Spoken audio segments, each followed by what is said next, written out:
TC number 422, 5 seconds. Start. So, the University Grants Commission has already started making its impact on the universities, and the House will bear with me that the Commission has before it the most difficult task of reconstructing and rehabilitating our universities, and I think I am expressing the general opinion of the House when I express my feelings of gratitude to the chairman as well as to the members of the commission. Sir, the Commission had to face certain difficulties during the year under review. I shall first of all say a few words with regard to these difficulties. The House is aware that the year under review has been a year of great strain and stress. There was a time when there was acute shortage of steel and cement, and at one time the Ministry of Finance gave a directive that in order to save steel and cement for the essential projects undertaken in connection with the implementation of the core of the plan, no new construction program should be undertaken. As a result of this shortage, unfortunately, the construction program of the universities was hampered.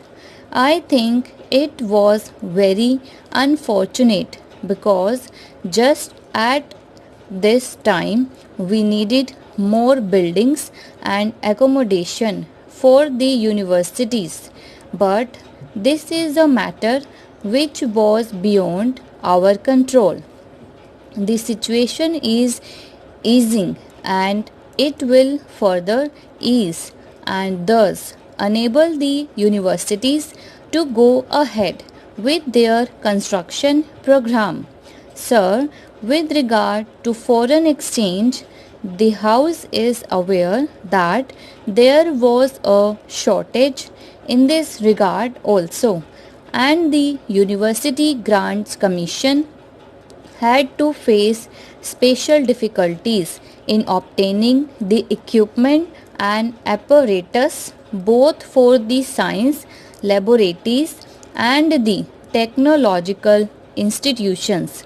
I am, however, glad to inform the House that we have now been able to secure a special allocation of 20 crores of rupees by way of foreign exchange to meet the requirements of the universities for the period January 2004 to March 2004, and we have also taken steps to make suitable provision for foreign exchange for the period April 2004 to September 2004.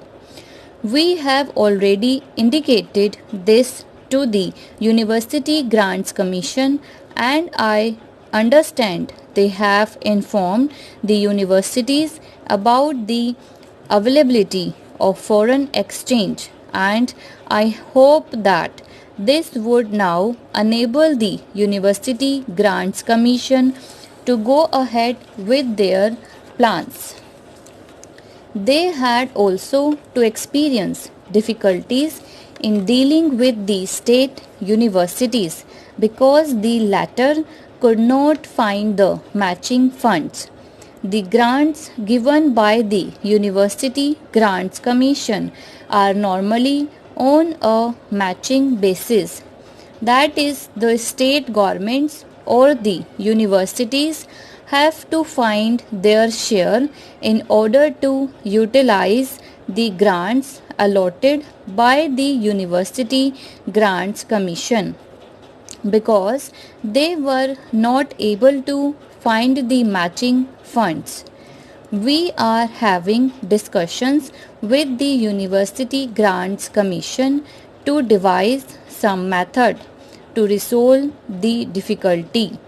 If some arrangement could be made by means of which the state governments could make their funds available to the University Grants Commission, it would greatly facilitate in developing the universities. The central government makes the funds available to the University Grants Commission, and if the state governments could also entrust these funds to the University Grants Commission, it would facilitate the development program. In this matter, we have to negotiate with the University Grants Commission and the state governments, and I hope that in the 10th 5-year plan we may be able to solve this difficulty. So, the University Grants Commission has suggested that there should be some kind of flexibility in the allocation which is made to them for utilization. The House is aware that the plan allocations available to the various sectors had to be cut down, as a result of which the allocation made to the University Grants Commission was also reduced from rupees 20 crores to rupees 18 crores for the 9th plan period.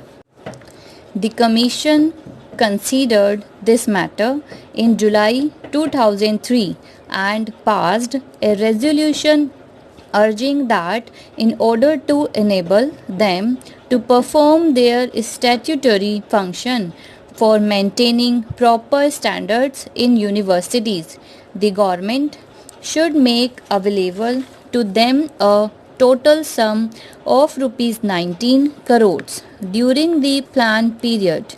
I have already communicated our decision to the chairman of the University Grants Commission that we shall divert the remaining fund, that is rupees 37 lakhs, for development purposes.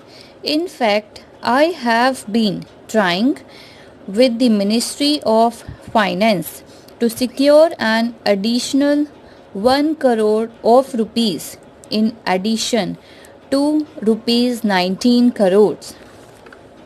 The Ministry of Finance have been sympathetic, though they were not able to make any firm commitment.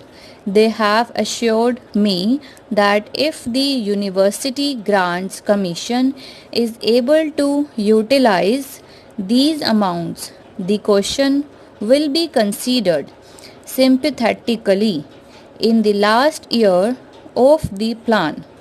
I would also like to inform the House that grants were released to the Commission in lump sum allotment and no fund is unmarked by government for any specific scheme.